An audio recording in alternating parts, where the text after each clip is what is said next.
Welcome to Millennials Are Killing Capitalism. This is Jay. In this conversation, we speak with a labor organizer and people's historian who covers Latin American movements with connections to Ecuador, Colombia, and Cuba. Folks may know her by the Twitter handle Soviet with Sasson. In this conversation, she discusses recent struggles and developments in Ecuador, in particular a recent 38-day general strike and the popular rejection of a recent referendum, including measures that would have allowed the U.S. to build military bases in Ecuador and cut public funding for political parties. In this discussion, our guest contextualizes the current U.S.-backed narco-military regime led by Daniel Noboa, and she talks about the broader revenge campaign against former pink-tide governments like Ecuador and Bolivia, now led by right-wing forces. She also talks about how the tactics we're seeing across Latin America against left-leaning governments and the disappearances and assassinations of organizers mark a return of tactics reminiscent of the CIA's Operation Condor. She discusses how the capitalist class colludes with cartels to create crises that manufacture consent for the state of war decree that Ecuadorians are currently under. We'll include the link to follow our guest on Twitter, where she'll be increasing her reporting on developments in Latin America soon, and to other episodes where we discuss recent developments in regards to Venezuela, Ecuador, Colombia, and on the topic of general strikes, the general strike Italian workers led a couple months ago. One more thing our guest did reference is that this conversation was recorded last week during the National Week of Action that Black Alliance for Peace and a bunch of other organizations had, particularly centered around defending Venezuela's sovereignty. So I will include a link to the toolkit and the webinars associated with that. Our apologies that we weren't able to get this episode out to be timely during that week of action. But the struggle to defend Venezuela's sovereignty is as important now as it was last week, so continue to do what you can to support that. As we approach the end of the year, we're offering up to a 40% discount on yearly memberships or 40% off the first month on monthly memberships for Millennials Are Killing Capitalism if you join at the $5 a month level or higher. Buy one for a friend, comrade, or relative, or for yourself. Support our work. Help us continue to do more. Use code EOY25. That's like end of the year 25, EOY25. And remember, if you purchase a yearly subscription for as little as $10.80 per year, you gain access to study groups for all of 2026. Our first study group next year won't start until February, but we'll have at least 3 study groups you can take advantage of if you are a member. All right, so welcome to Millennials Are Killing Capitalism. Since it's your first time on the show, would you just take a moment to kind of share whatever you would like to, help people understand kind of how you're coming to this conversation and just, ground them in a little bit of you and what you're here to talk about? Absolutely. Like I said, thank you so much for giving both I and my comrades a platform to share what the last 6 months and the manufacturing of a U.S.-backed military regime in Ecuador is like. I am a member of a Latin American Marxist alliance. We were part of the Colombian general strike of 2021. And my experience with organizing has been primarily anti-imperialist solidarity action, labor and land struggles, political prisoner campaigns, organizing tenants and undocumented workers, Palestine solidarity networks. And so that's a little bit of my background.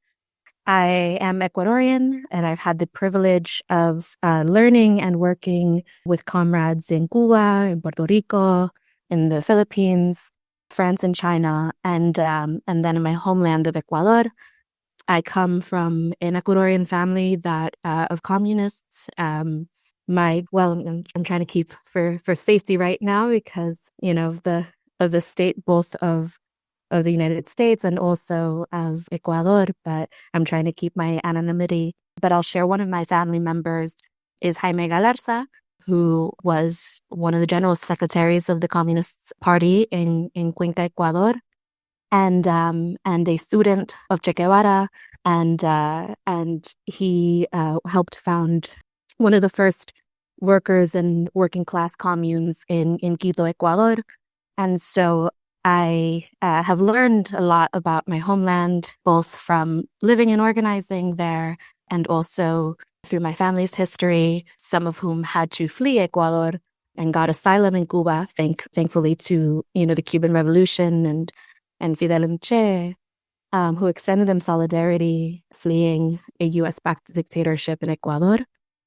And so I feel indebted, really, to the Cuban Revolution and to the anti-imperialist alliances of Abya Yala, of the Americas. We look out for one another, and that's what I want to do here today, is talk about not only the importance of solidarity with the Ecuadorian workers and campesinos and the indigenous people striking against a U.S.-backed military regime and the building of a U.S. military base, but also how this is part of the larger context of anti-imperialist alliances across the Americas as the U.S. continues to escalate its war on Venezuela and is building a Pinochet-type administration in Ecuador to help them as a pawn in this escalating war of what I would call the revenge on the pink-dyed nations, the nations of quote-unquote 21st century socialism, right? So yeah, that's a little bit about my background and what I'm here to talk about. And thank you again for having me. Awesome. Well, thank you. It's great to host you. So when we were talking a little bit about this conversation, you had run, a title past me, which was Operation Condor Returns.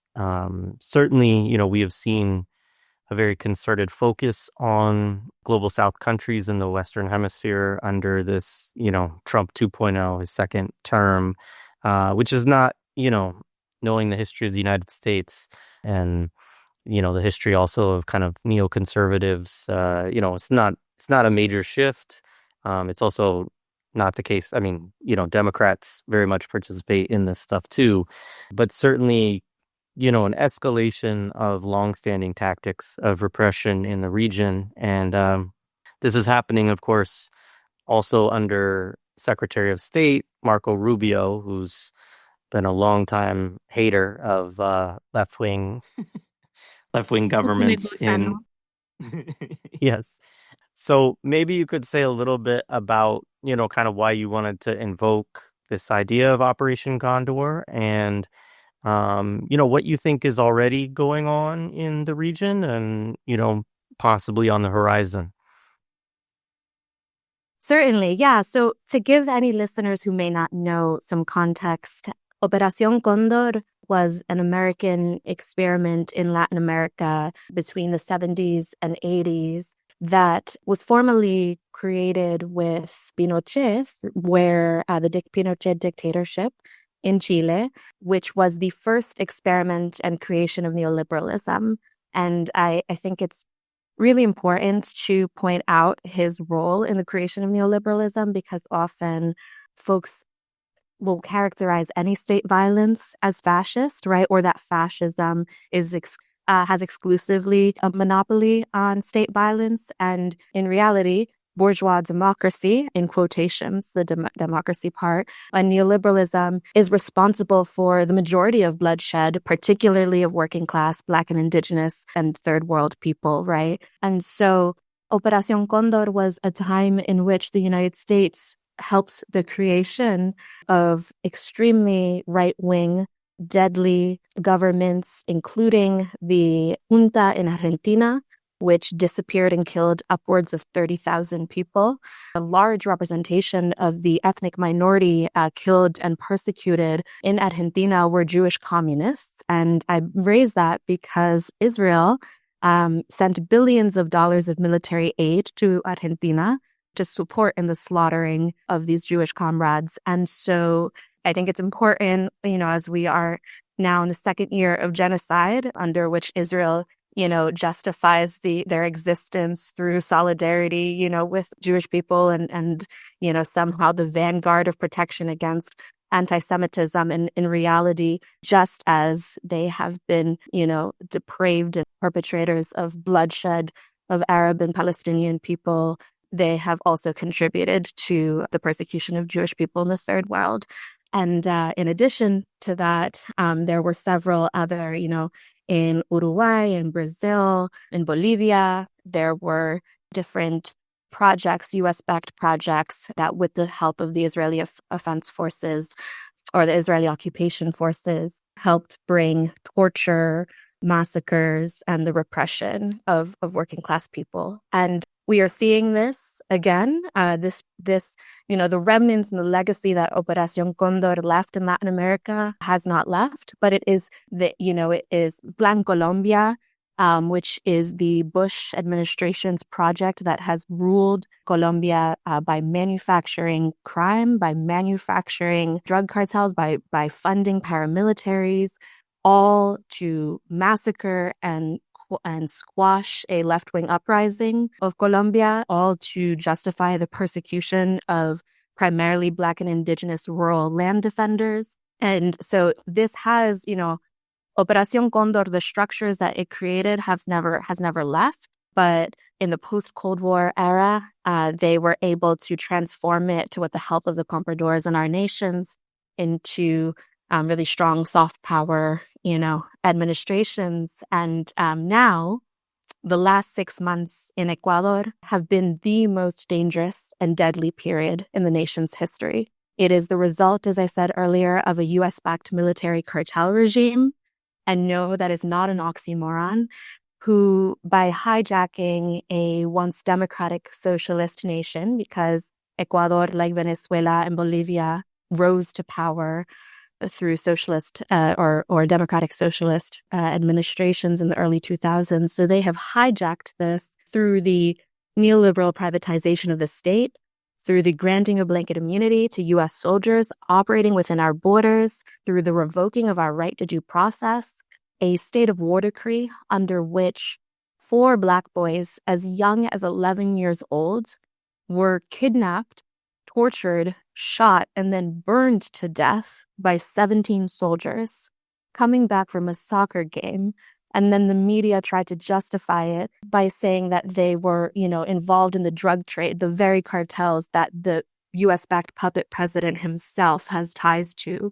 And yet there was no evidence of that, of course. In addition to that, the patrolling of our elections by Blackwater mercenaries, Eric Prince himself showing up to threaten the Ecuadorian people into voting for Noboa, the defunding of healthcare, education, and indigenous protections, the exclusion of over 50% of our nation's workforce from the formal economy. So folks being hyper-exploited and lumpenized in the informal economy.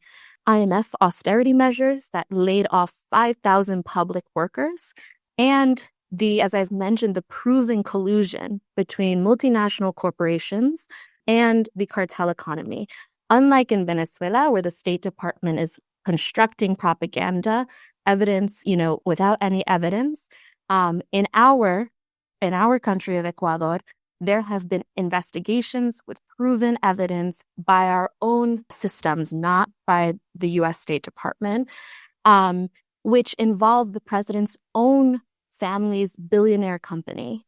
And all of this combined, all of these conditions, has caused our country to spiral from once the second safest in the continent to now the number 1 most dangerous, with the second highest rate of child hunger and 5 out of the world's 10 most dangerous cities, all with the intention of creating a crisis so dire it manufactures public consent for a militarized U.S. puppet state, right?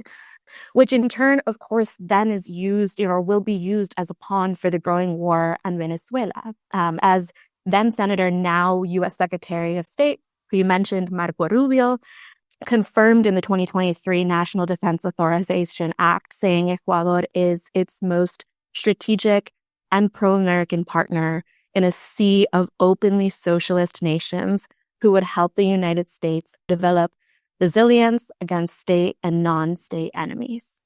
But then this past weekend, the Ecuadorian people proved him wrong after a month-long general strike that started in September, led by indigenous workers and campesinos, and accompanied and fertilized by truck drivers, transportation workers, students, and other public sectors.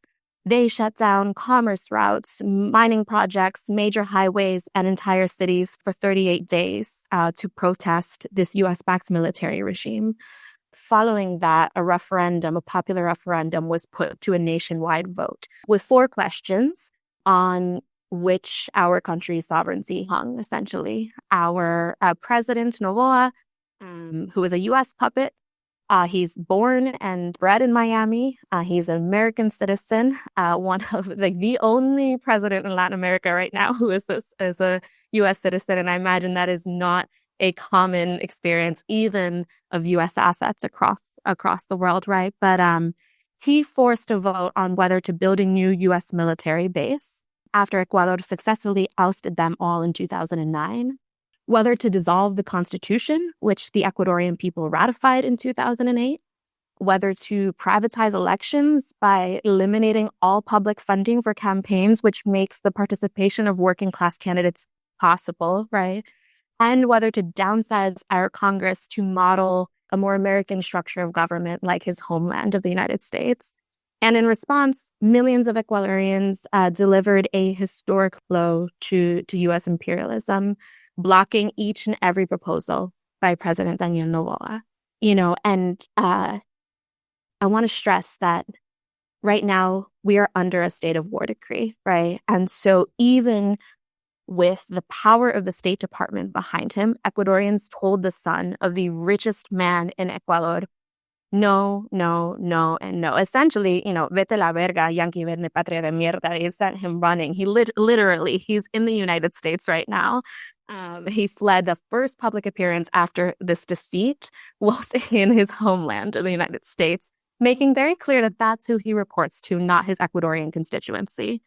But even under a state of war decree that allows the army to raid the homes and kidnap anyone they deem an enemy of the state, even after there's been over 30 confirmed cases of political disappearances, as documented by even Amnesty International. And I'll just say, Amnesty International is a pretty liberal, pro-American aligned organization. I don't know if he really likes to say that, but they are. And so if they're documenting this against a U.S. puppet, I actually imagine, and they said themselves, that number is quite conservative. And that's just in the year that Noboa has been president, right? Even after the military murdered 3 of our comrades, right? 3 of the comrades at the general strike, even after they seized the bank accounts of the indigenous activists leading the strike, even after they censored and suspended TV channels for covering our strike, saying that they were aiding and abetting terrorists and a national security threat for just reporting on the general strike, right? Even after hundreds of prisoners have been massacred in military-controlled prisons, supposedly due to cartel wars, but some of these folks, there's 27 prisoners were hung and asphyxiated, right? And that's just not possible without the complicity of the people running the prison. Even after they had, like I said, Eric Prince and his mercenary goons posted up to intimidate voters at the last election, the Ecuadorian people still did not kneel to Daniel Noboa. And so, I'm just coming off of that weekend, right? And still feeling so incredibly proud of my pueblo, of the compañeras who sacrificed everything to mobilize against this attack on our constitution, of my comrades who led one hell of a popular education campaign for the Vota No when they realized, oh, wow, in response and retaliation, Daniel Noboa is putting forth this consulta popular. They said, no, we're going to win this. And they did. And most of all, to Rosalena Paqui, Efraín Fuertes, and Jose Guaman, our indigenous leaders who gave their life to this struggle, when they shouldn't have had to. This victory belongs to them. And of course, we still have a really long way to go. As I shared right before we got on here, I was just on a call. I got a call that one of the leaders of CONAI, who is the indigenous federation that's been leading this strike, was victim to an armed assault coming home from a meeting. He is one of the leaders of the Amazonian chapter. And so we are still under a U.S. state of forces agreement, which gives the U.S. soldiers free range of our airspace, of our, highways, our maritime territories, and shields their soldiers from facing any legal consequences for killing Ecuadorian civilians. And so we still have a long fight ahead of us, but this past weekend's victory shows that the Ecuadorian people are fed up, and that the wool has been pulled out from their eyes, and that they say unequivocally, no to our country being turned into a pawn for U.S. imperialism. No, thank you for all of that. I wanted to get your take on something quickly, which is like one of the things I saw. I think this was Camila Escalante from Sichuan News, and she used to be with Telesur. And anyway, she, folks know her. She's a journalist. Based for a while. She does incredible work. I'm so grateful to her. Yeah. Yeah, so she had said something along the lines of like, when Noboa was elected, I remember there was a lot of contentiousness around the legitimacy even of that election and how the results didn't align with a lot of the polling that had been done. And obviously, like, polling and results can be off, that happens. But I think she cited recently that the same polls that predicted that he would lose also were very accurate around the no votes that just happened. And so she was just, I think, circling back that it, to her, demonstrated another piece of evidence that, perhaps that Noboa's election was actually stolen. And I'm curious if you have any thoughts on that. I realize that's kind of a speculative question. No, yeah, thank you, because it's such an important factor in this. So what we can say definitively is that Noboa's election campaign was illegal and that there was voter intimidation during the election. And so for two reasons, his own vice president has actually came out and condemned him for this. So he disregarded the Constitution, in which he's not allowed to use he violated certain campaign and constitutional laws around his campaigning. He misused public funds. And he did that this last referendum as well. There's an electoral silence period where all campaigners have to stop, and specifically the government in power cannot speak on it to sway public influence. And he disregarded that, using his Twitter and other forms of communication to continue campaigning for his US-backed proposal, right? So what we know for sure is that he violated the constitutional court's laws for campaigning leading up to this last presidential election. The other thing we know is that he brought Eric Prince of Blackwater, or whatever they're calling themselves now. They've changed that name so many times for like PR. And I'm just going to keep calling them Blackwater because I will not forget and forgive the war crimes that you all committed in Afghanistan and in other parts in their war on terror, so to speak. And so he brought in Eric Prince, and Eric Prince spoke on several public TV channels. He spoke directly to the Ecuadorian people, and he said, I am here to maintain law and order and to make sure that the Ecuadorian people make the right decision by electing Daniel Noboa. Because for context, for anybody who doesn't know, Daniel Noboa was elected as a temporary president after Guillermo Lasso was essentially ousted from his presidency as a result of a general strike in 2022. And so Daniel Noboa was an interim president who served for a couple months before a formal election was put forth, in which he was facing La Revolución Ciudadana's candidate, Rafael Correa's predecessor, and who she was proposing more like democratic socialist reforms, right? They're still a left liberal party in many ways. They have preserved many bourgeois programs, but they did incredible things for working class people. They, cut our poverty by 42%. And I'll speak a little bit later about that. But that was the choice that Ecuadorians were confronting, right? And so he brings Eric Prince, and Eric Prince is speaking to really niche community-based radio programs. He's being translated into Spanish because, of course, even though he's trained to kill us, and even though he's working with our army, he doesn't bother to learn Spanish. And he's making wildly unfounded accusations against Luisa González, who was the Revolución Ciudadana's candidate. And so that's just not a fair election to begin with, right? Then, in addition to that, this is, there is severe political persecution of La Revolución Ciudadana. Daniel Noboa actually violated international law, and for the first time ever, as a result of his actions of kidnapping our former vice president from the Mexican embassy in Ecuador, Mexico and Ecuador ended diplomatic ties for the first time since established in the two countries' history. And so there was already a political persecution of La Revolución Ciudadana's candidates. Jorge Glass, the vice president, who is being accused of, corruption and many other charges, had been kidnapped out of the Mexican embassy. And, I'm by no means like I have dedicated my life and certainly the entirety of my adult life to anti-imperialist solidarity across our Americas. And I defend with my life the Bolivarian process y la Revolución Ciudadana, sovereignty from the United States. But I also am a communist and I want to build a worker state, right? And so I don't mince my words, nor do I gloss over the shortcomings of Rafael Correa's administration. But I also can see, what it is for, and that because of the nationalization of resources, because of the expansion of education, because of the ousting of U.S. military bases, the United States has never forgiven Rafael Correa for all the achievements and advancements that he did for the working class people in Ecuador. And so it just wasn't a fair election to begin with because we had external foreign interference. The other thing, this is really important, is that 48 hours before the election happens, Daniel Noboa says, as a result of cartel violence, which is true that there is Mexican-originated cartels operating in Ecuador. This has been documented by left-wing sources as well. Again, he has his own private company has been tied to these.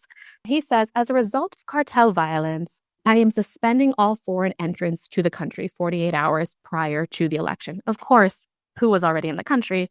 The American mercenaries, right?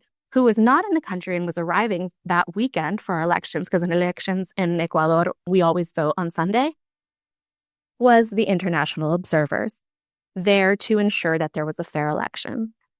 So particularly, I think there was some progressive international election observers who were trying to get into the country. Shout out them.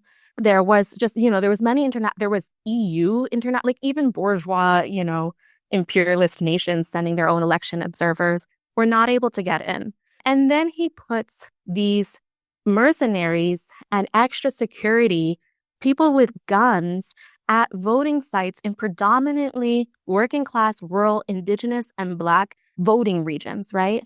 And at voting sites, which of course are the bases that most resist his semi-fascist administration, right? And so he's intimidating voters. So there just wasn't anything, sorry, I know this is a very roundabout way to answer your question, but there's no way, regardless of Rafael Correa, our former president, he has made claims that there was magic ink, that the new pens and the election system that they used there was irregularities. And I will say, the CNE, I don't trust them as far as I can throw them, and nor does any other Ecuadorian, right? It's like this, sorry, the CNE is the electoral board that manages our elections, right? This popular referendum that we won, they refuse to come out. They always say what the exact result is, right? And they have a website that announces it. But the president of the CNE, who's a big Daniel Noboa supporter, she refused to come out on live TV and explicitly say there was a win, right? She had to announce it, but she wouldn't say it directly. She just said the Ecuadorian people have spoken. So it's clear that the CNE favors the U.S.-backed forces in our country, the bourgeois forces in our country. And I think that what the periodista Camila Escalante points out is very important, right? That there is a match, and that the polls correctly indicated the results this time, and yet somehow it was off the last time, right? And so I don't know. I think that is there's a lot to be investigated there. But I think regardless of that, it's already proven that there was election manipulation, that it was not a free and fair election, which is so funny, right? Because they talk about everybody made a big fuss about Venezuela's elections. And what's interesting is that Venezuela's presidential elections match also the midterm elections in which the local constituents vote. And so the same support that Nicolas Maduro received in the presidential election actually mirrors the local support for his party's candidates. And so, it's very interesting that there's all this uproar, even from supposedly left-wing presidents like Boric and Petro, right? Who came out and said this is not a free and fair election. There should be an international observation, aka international interference. But nobody spoke on this, right? Nobody. I think only Claudia Sheinbaum in Mexico was the only president who was like, this is not a free and fair election. So, we'll wait to be seeing like what happens. But for sure, democracy was not practiced that day. And it certainly has not any day since he was, confirmed. Yeah. No, that's really interesting. Thank you for talking about that and sharing that. So let's talk a little bit more about I would love to hear just a little bit more about the 38-day nationwide strike. Like, you've given kind of an overview. You've talked about obviously the referendum that just happened. But like, I think because people in the United States have so little context for what something like that looks like, I would love for you to talk a little bit about that and, like the groups that participated in it, the types of actions that they did, and like, what does that look like on the ground in Ecuador? Certainly. Yeah. So I'll start with describing a little bit about what the organizing that it went into that looks like and some of the repression that they faced and the results. And then I do want to backtrack after that and just talk a little bit about how we got there, because I think it has a lot to do with the course of the strike and the results and where we find ourselves here. So the general strike in Ecuador started on September 15th. It was in response to a summer of constitutional violations and neoliberal reforms at the hands of U.S. puppet Daniel Noboa. The summer began with him violating the Constitution by ignoring that 60% of Ecuadorians just a year earlier had voted no to oil drilling on native land. And yet throughout his presidency, he has privatized, formerly nationalized natural resources companies and oil companies. As part of his contracts with the U.S. State Department, he is allowing the re-entry of U.S. Of owned multinational companies to operate on indigenous land that is, protected by various sovereignty laws. And then he handed over control of the Galapagos to the U.S. military, which Ecuador has one of the biggest biodiversities in the world, especially in the Americas, and the Galapagos in particular is where there is the most biodiversity. It's incredibly sacred, not just to indigenous people, to all Ecuadorians, right? And as a result of all of this, it then came to a head when he changed the IVA, the tax rate, from 12 to 15%. He raised it on everyday Ecuadorians, right, who are now facing the highest poverty crisis, in the past 20 years. And he, by the way, still owes our government $98 million in debt tax, right? And somehow, and he appointed his former private tax consultant to be like the head of the tax ministry and the tax office, and has since then been like several $1 million of his tax debt has been forgiven, but yet he's raising the taxes on working class and rural Ecuadorians. And then what happened is he slashed a diesel subsidy, which helps with the transportation of food. It helps with the transportation of medical supplies. It is critical to maintaining fair costs for the truck drivers who, have to transport all these supplies across the country. So by doing that, prices raise for everybody, for every working day, working class Ecuadorians. And as well, the wages that truck drivers are getting and other transportation workers goes down, right? Because they're now having to pay increased fees. And so that was the culmination of all of that, which then led the truck drivers to start striking, the transportation workers to start striking. And then the Movimiento Indígena y Campesina del Cotopaxi, so the movement of indigenous and peasants workers of the Cotopaxi, which is one of the indigenous regions in Ecuador, joined the strike. Then the Unión de Organización, I'm trying to think like how to translate this, the Union of Organizations of Campesinos and Indigenous People of the Cotacachi, which is a different region, indigenous leaders in Otavalo, and indigenous leaders with CONAE, the largest indigenous federation in Ecuador, all joined the strike, right? And there are demands and calls by indigenous leaders in Otavalo to shut down everything, banks, workplaces, the public sector, taxis, trucks, stores. The indigenous leaders are seen and heard saying, shut down everything except for hospitals and pharmacies. Those are the only things that should be left operating. And so many students joined the general strike, and major highways, major commerce routes, as I said earlier, that are shut down. And Ecuador has a high success rate with these strikes, right? In 2019 and 2022, we resisted this exact slashing of the diesel subsidy, which is an IMF austerity measure, right? It's a reform that the IMF contracts require of our government in order to receive loans. And so this was going to shake, and it has shaken the lives of so many Ecuadorians, stretching and widening the inequality gap in our country.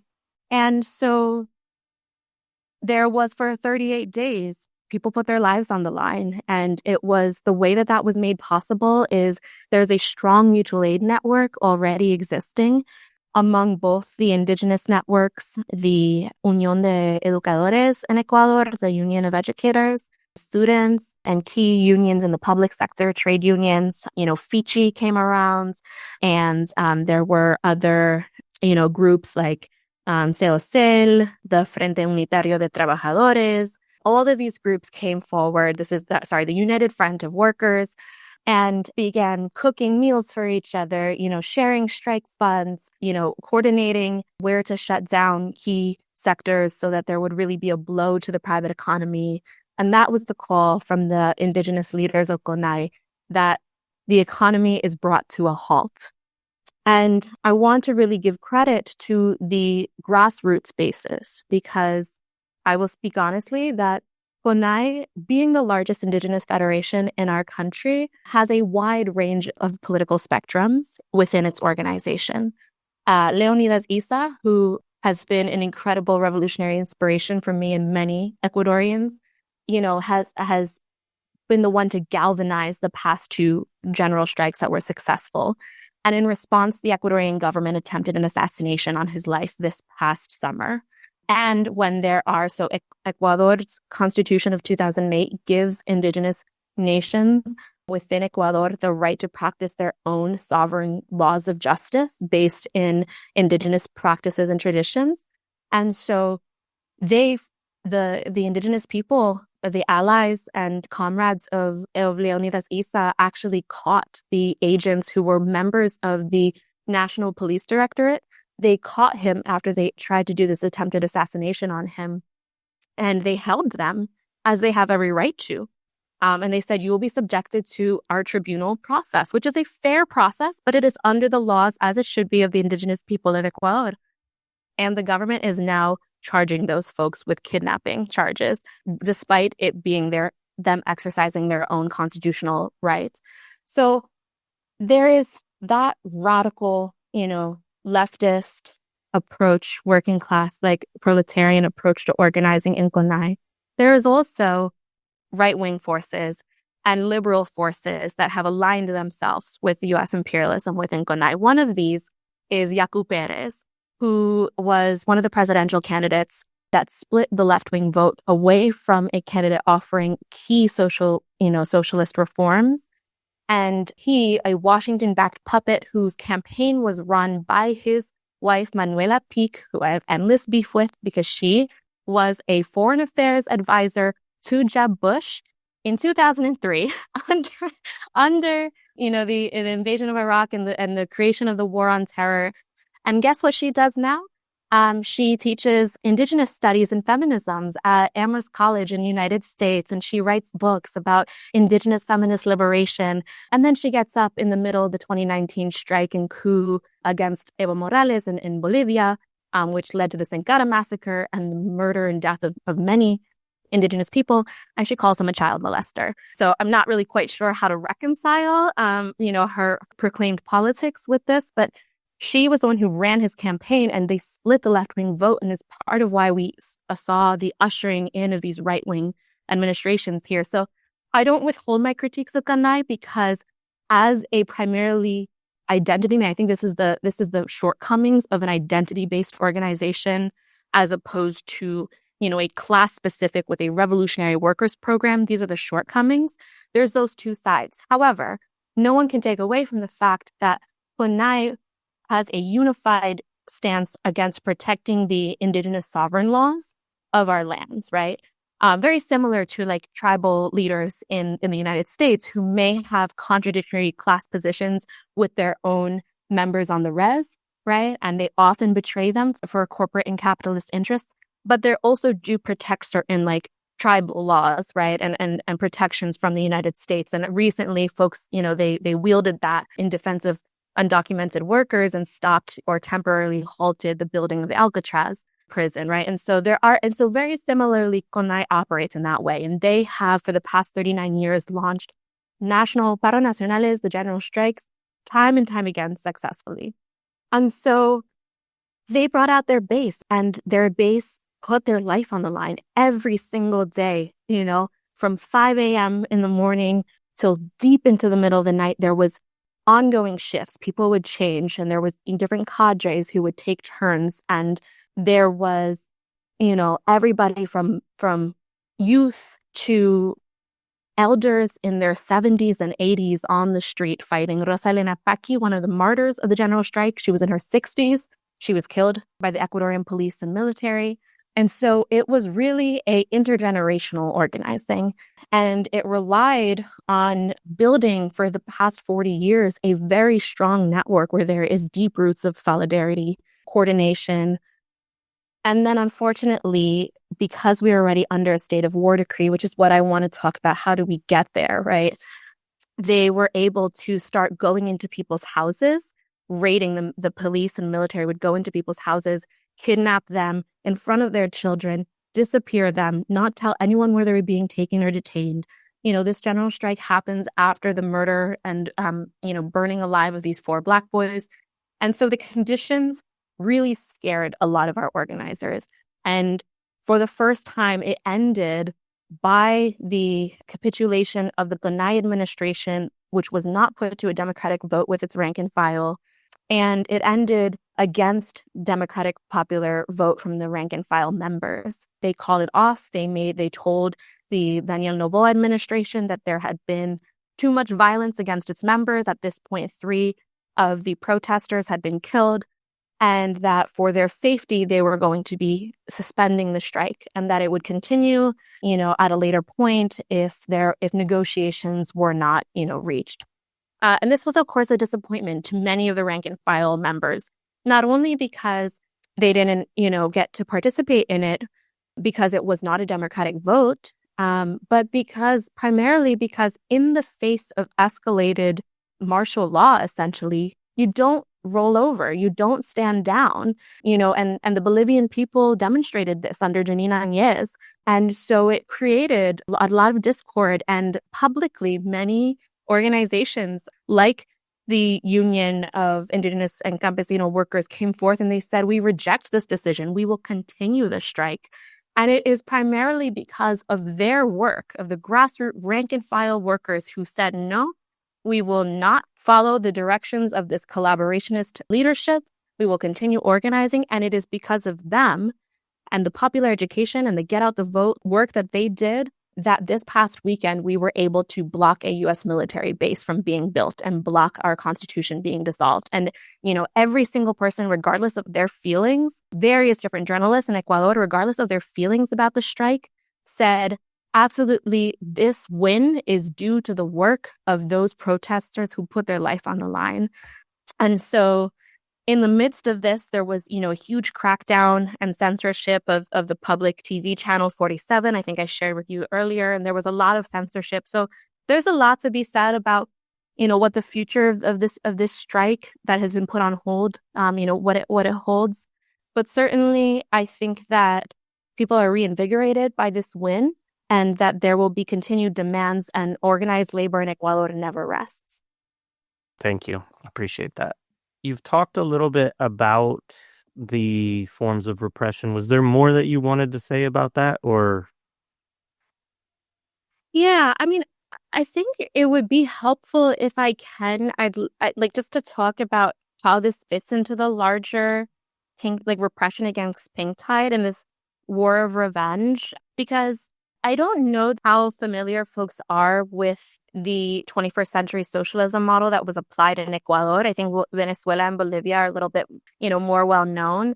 But I do want to talk a little bit about how we got here, if I can map out the last 8 years. Between 2007 and 2017, the Correa government joined the nations of pink tide, Venezuela, Bolivia, Argentina, who were building an anti-imperialist coalition against U.S. intervention, who were ushering in radical transformations for working class people.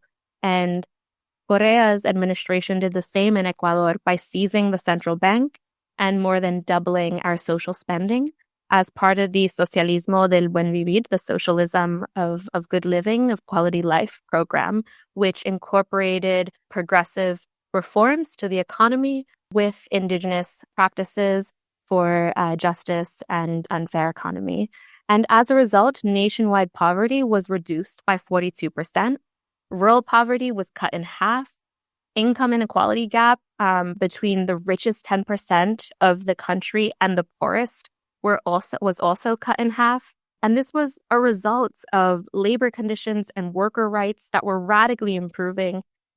Ecuador doubled our minimum wage to one of the highest in all of Latin America.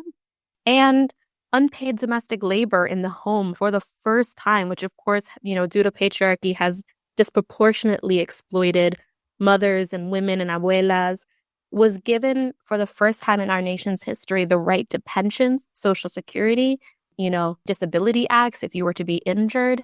And so while I have many critiques around the gender politics of Rafael Correa's administration, particularly because as an economist who quotes Gramsci, he's an economist who quotes Gramsci all the time, he still refers to abortion and women's control of reproductive labor as a cultural issue and not an economical issue. So I have, and he failed to legalize abortion.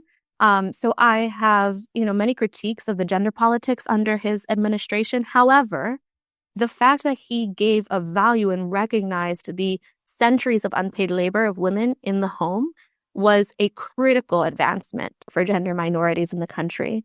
In addition to that, through the nationalization of education and universities, Ecuador had what analysts have called the most substantial and profound education reform in the pink tide era. In large part to the work, I want to shout out the the National Union of Educators in Ecuador, who were part of, very similar to how like in Venezuela, you had the Unión Comunera, who is a ministry wing in the government that has direct say over the Bolivarian process. Similarly, in Ecuador, we had rank and file organizations who had years of experience with grassroots organizing being given a seat at the table for nationwide policy reform and decisions. 300,000 youth, many of them rural, who used to do child labor, finally were given the opportunity to go to school under Correa. One of my comrades, a Quichua domestic worker, she wasn't able to go to school past 4th grade. But then in 2016, all 3 of her children were in high school. So you saw in less than one generation, a dramatic shift in access to education. We quadrupled public investment in education. He tripled the teachers' salaries, improved labor conditions, extended the school day. And he also, one of the most important achievements that he made for indigenous people's participation in our democracy was enshrining in the Constitution the state's obligation to preserve and expand the use of indigenous languages in school and other public sectors. He built, I think it was maybe 14 indigenous publicly funded schools and research centers across the nation dedicated to preserving Quichua languages, culture, and politics. He also, with the help of the Cuban Revolution, implemented universal health care, and the Cuban doctors donated over 7 million healthcare services, which is a stark contrast to today, when thousands of dialysis patients are dying on the streets because Daniel Noboa has slashed our healthcare funding, when many mothers are having to leave their children on the doorsteps of hospitals, not receiving critical life-saving surgeries because they're being asked not only to pay out of pocket for these services, but also to pay the diesel of the ambulance that transports them there because Daniel Noboa slashed the diesel subsidy. And so people are being asked to pay for the gasoline of the ambulance. It's crazy. I mean, I took for granted living under Correa's healthcare system. I could go in and get an appointment under less than 15 minutes. I had so much, at that time I was testing for a immunology issue, and I got so much, just comprehensive healthcare without paying a dime. And so and I just remember at that time I was 18 years old, and I was organizing it was in 2016, I was organizing with Colombia, and I would travel to Colombia sometimes, and I would come back and I would see the stark difference between Colombia that was under a right-wing US-backed military state and ours. In addition to that, he expropriated large oil companies, and he had established really rigorous social accountability regulations for key industries. Of course, I would have liked that he nationalized all of them, but that was a huge reform that he made.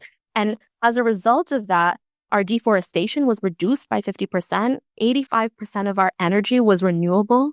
And the indigenous Amazonian communities who for centuries had been, not only unthanked, but also repressed for protecting their lands, were now being directly compensated by the government for the labor and advocacy of protecting the rainforest. All of this meant that Ecuador actually was one of only 2 countries in the entire Americas that met the United Nations global metric for environmentally sustainable development. And can you guess what was the other country? Cuba, So, of course, the Cuban Revolution, this shows that even national liberation projects serve the greater global good, right? And the liberation and the health of the greater working class. He also democratized the media. When Correa came into president, there were 5 news channels, only 5 news channels in the whole country, and 4 of them were owned by banks, the richest banks in the nation. So he outlawed any media being owned by the banks, which then changed completely the kind of organizing that we could do, because we could get the message. We could have working class, collectively owned media cooperations, right? That could spread propaganda of left-wing journalists. And he also, he diversified the economy. We had one of the best economies in the region at that time, and not for the richest 1%, but for, everyday working people. And of course, the United States did not, and they never forgave any of this. Most of all, the nationalization of key resources, right? They were infuriated that not only was Ecuador doing this, but Venezuela and Bolivia, they lost huge deposits and control over these deposits, right?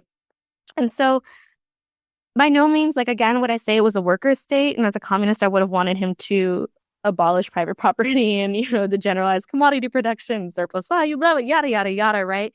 But there were just really legitimate reforms that I just am so grateful to have been able to live under that time. And it breaks my heart now because we wake up and there are bodies strewn across the street, right? Because there has been an orchestration of the cartel economy, a handing over deliberately to manufacture consent for martial law, right? And for an iron fist ruling. The cartels are tools of imperialism. They are not the allies of anti-imperialist nations like Venezuela.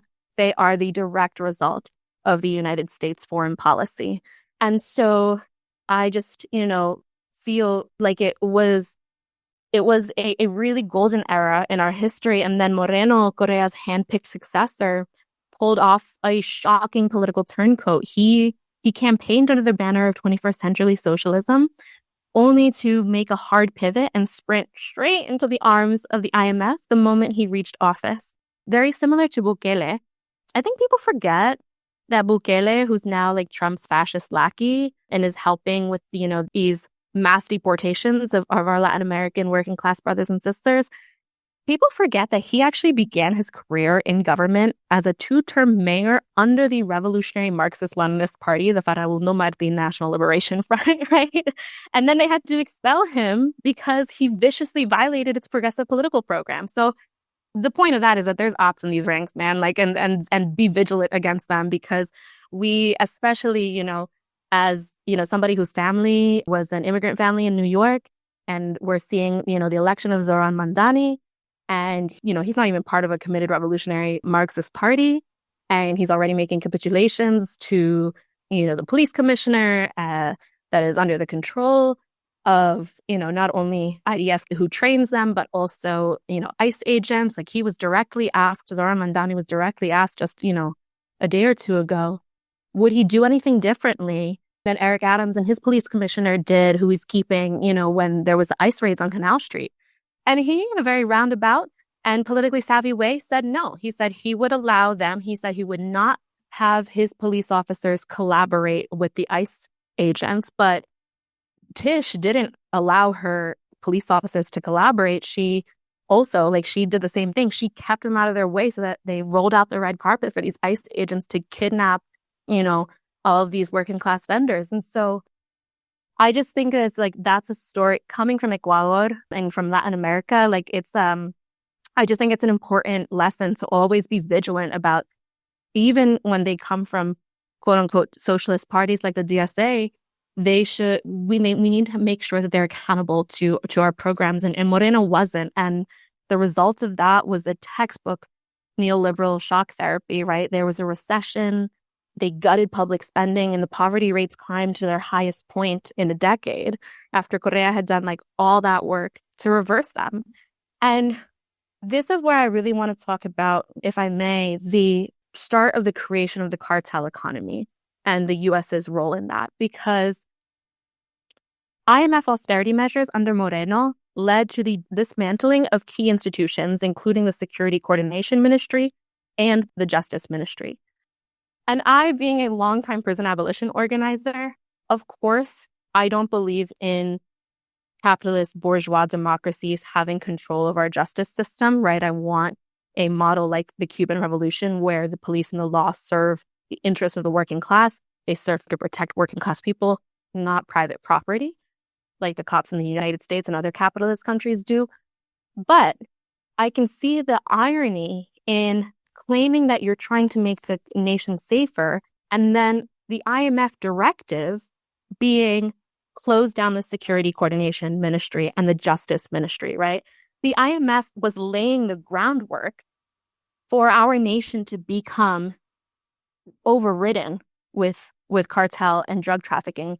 And that is because they wanted to destabilize the nation so that they can manufacture public consent for U.S. military bases and American mercenaries, as they're operating now, who then in turn will be used to control and repress workers, be used to control and repress the indigenous land defenders. And we know this because we've seen this playbook with the United Fruit Company, right? Historically, in which the United Fruit Company helped kill 200,000 Guatemalans, most of them indigenous, as retaliation for land reforms. At that point, the United Fruit Company was, they were most of the majority of the land. I think it was over 80% of the land in Guatemala was owned by 3 or 4 landowners, and the United Fruit Company was the biggest one of that, right? And so when Arbenz, who is very similar to Correa and this left liberal progressive president, comes in and he does these land reforms, the United Fruit Company didn't allow that, and they backed the civil war in Guatemala. And then we see this again with the Santa Marta banana massacre in Colombia, in which striking workers were murdered, many of them by U.S. trained, officers.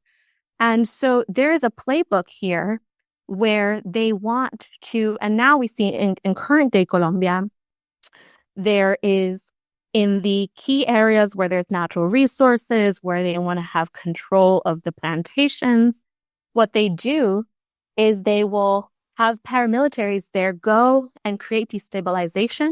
And there was actually one of the first and largest cartels created in Colombia was created in December of 1987 by Yair Klein, a colonel in the Israeli Defense Forces. So he was a colonel in the Israeli Defense Forces turned mercenary, and he comes to Bogota and with a dozen special forces commandos from Israel and the United Kingdom, right?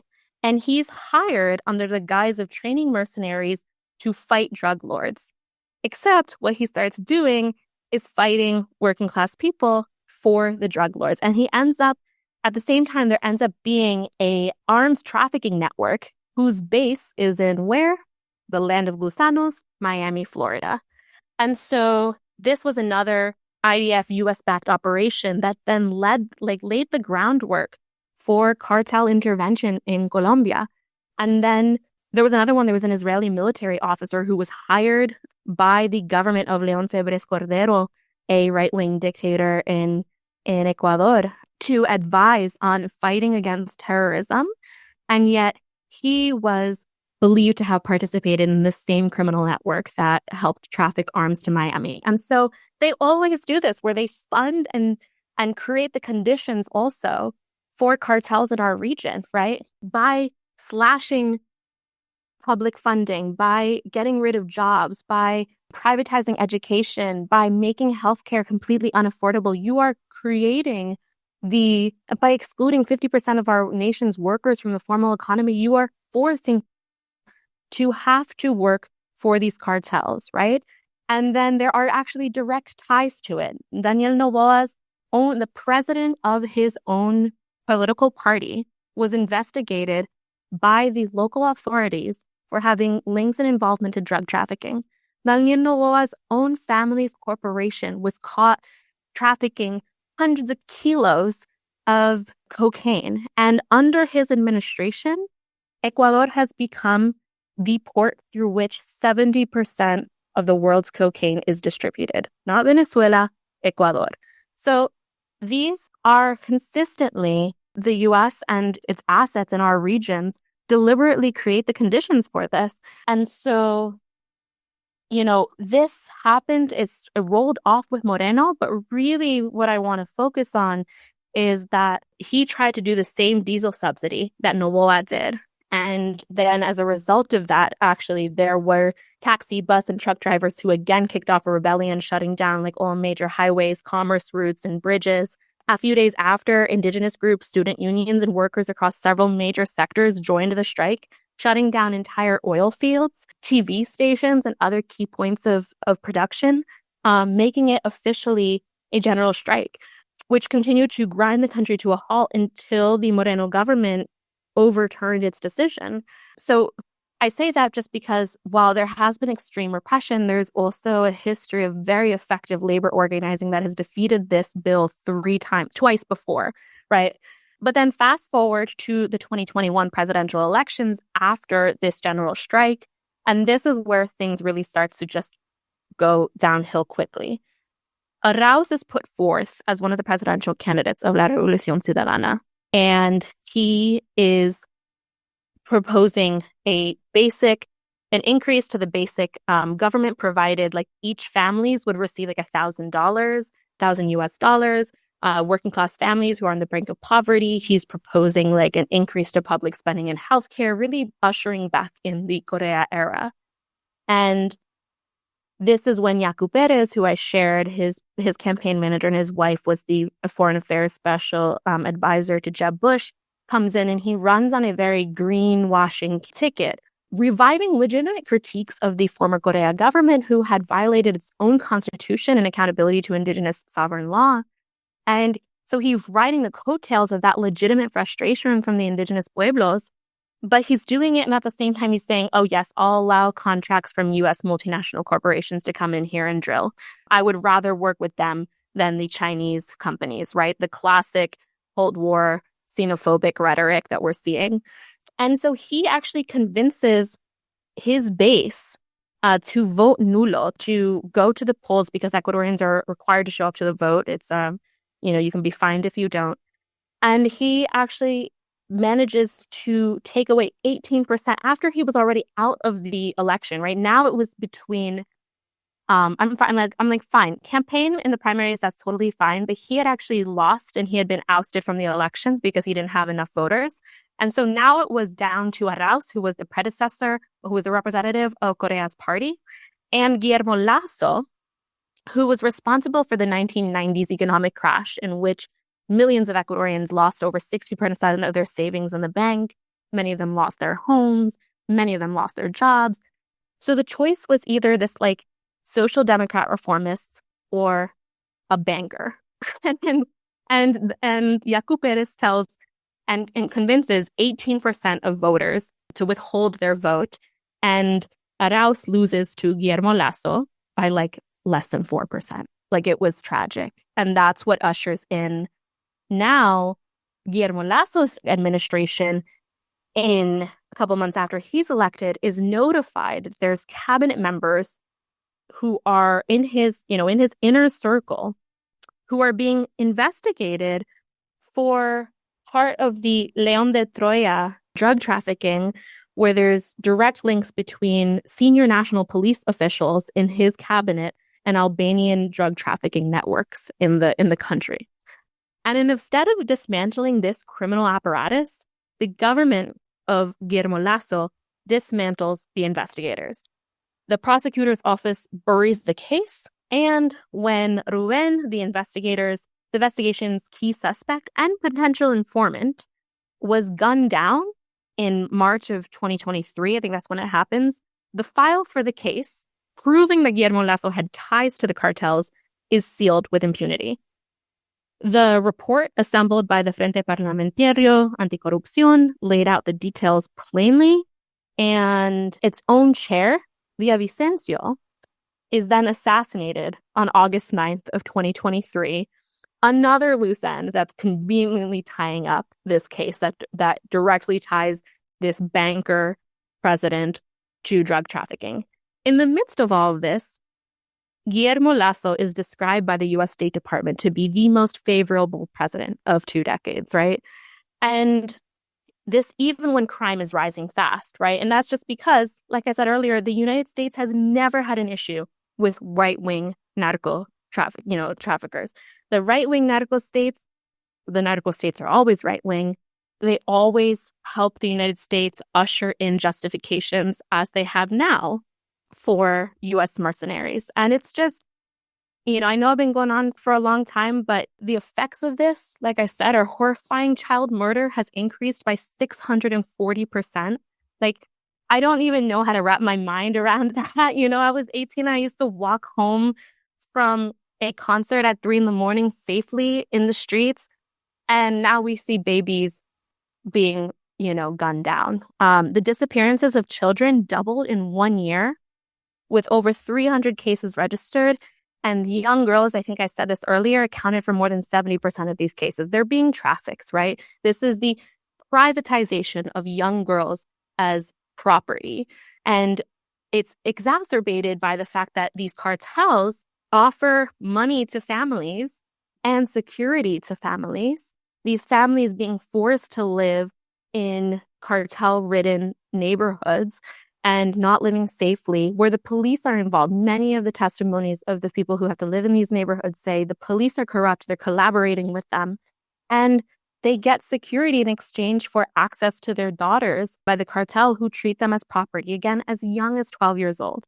There's also severe displacement as a result of this. Actually, some of my family members, my uncle, my cousins, just had to move from their home that they had spent years building on the coast. They had to move because it's become one of the 5 most dangerous cities in the world.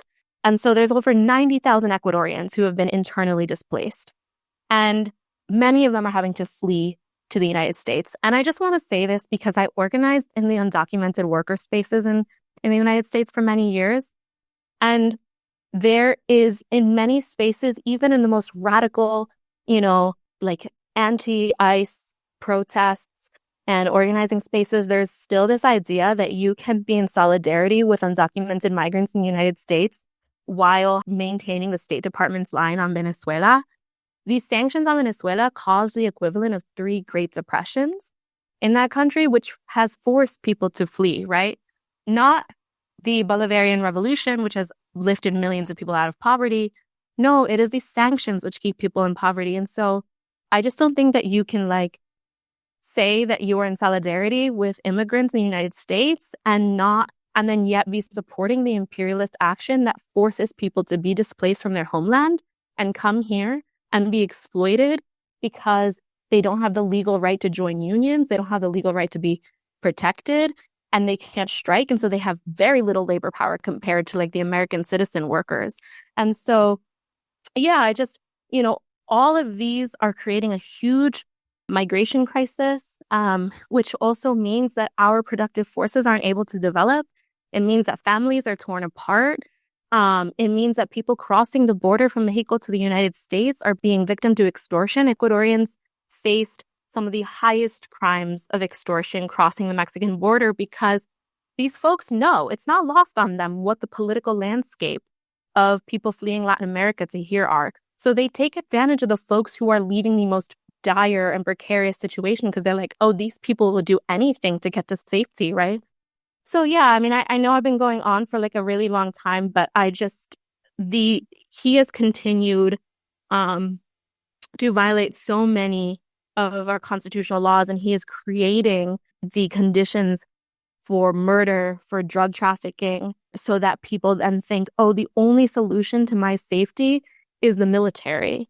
And it is the Eric Prince trained military. It is Blackwater mercenaries coming in here and teaching our military officers how to kill working class people. And that they're not here to protect us. Like, I just want, I spend a lot of my time trying to make sure that Ecuadorians know they're here to protect the interests of the U.S. Capitol. They're not here to make sure that we are safe. If that was the case, they would give us all guaranteed income. They would socialize housing. They would socialize medicine. I mean, look at what the Cuban Revolution has done. You see, when I can walk down the Malecón in La Habana, it is so safe. When I'm in El Vedado, it is so safe. Cuba has one of the lowest rates of femicide. It has one of the lowest rates of homicide. It has one of the lowest rates of drug trafficking in the Americas. That is because they make sure that people's basic needs are covered. And Ecuador just hasn't done that. And as a result, we are going to see the rise of cartels. And I'm just like, it breaks my heart that as a result of cartel rising, the United States can then bomb innocent fishermen in the Caribbean. And yet the actual cartel crisis that lies in Ecuador, there's nothing done about it because it benefits them, right? Yeah, no, thank you for all of that. I know we're kind of winding down, but is there anything that you want to make sure to plug, to point people towards places people can learn more or follow your work, or yeah, just resources or things you want to connect folks with? Yeah. Well, thank you again for this opportunity and to shed a light on the return of Operación Condor to Ecuador.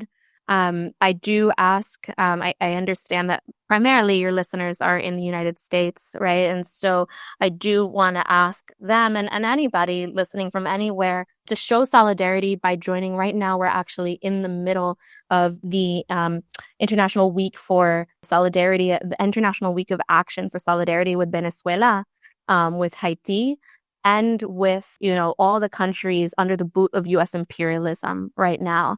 And, I didn't talk a lot about Haiti, but Haiti has been also victim to U.S. meddling in very similar playbook as Ecuador and Colombia, right? They had militant garment worker strikes in 2017, militant strikes against slashes to their diesel as well in 2019. And the United States wants to keep control. Particularly, the Clintons were involved in a lot of the repression and exploitation of garment workers in Haiti. And so they, just like everybody in Latin America, are being punished for rising up and demanding fair working conditions, demanding that their labor be used for their own nation and not to serve U.S. corporate interests. And Venezuela has been one of the key and only allies to the Haitian people. And I just want to highlight that this International Week of Action, there are several different protests happening across the United States, across the Americas, against U.S. intervention. Black Alliance for Peace in the Zona de Paz is organizing a coalition, which I've recently joined, of people across the Americas, in Peru, which is also having a general strike against a U.S.-backed military administration there, in Colombia, in Esmeraldas, Ecuador, the predominantly Black community in Ecuador and the coast. And so across Abya Yala this week, people are uprising, and I would encourage folks to join that and to move our movement beyond just protests, but actual organized labor that can strike down and hold this economy hostage to our demands, to the demands of the sovereignty of third world nations. So yeah, I would like to plug that. I would like to ask that folks, reach out if you can. I would love, my handle on Twitter is Soviet with Sazon, Soviet as in the Soviet Union, with Sazon, Sazon, porque soy Latina y tengo sazón. And so it's, this is an opportunity also. I want to reach across, borders and say anybody across the Americas who wants to show solidarity with Ecuadorians. The fight is continuing. The Movimiento de Indígenas y Campesinos del Cotopaxi have said we will come out to the streets again, because what this weekend's victory shows is that the Ecuadorian people have our back. And so I will be covering that, as I've been covering the strike leading up. And I will be sharing some of that writing on Twitter, but also launching my own media blog, in collaboration with comrades to bring more coverage to the working class rank and file resistance that is happening against U.S. intervention in Latin America. And so I hope, and I've been very grateful to the union organizers who are, and the other movement organizers in the United States who are reaching out and saying, how do we build a shared international worker uprising against this? And I would just ask that continues to grow. And like I said, one of the first ways that you can do that is joining the National Week of Action today. So yeah, thank you. Right on. Yeah, no, thank you. This was great. Really appreciated it. And learned a lot. And I'm sure our audience will as well. So thank you.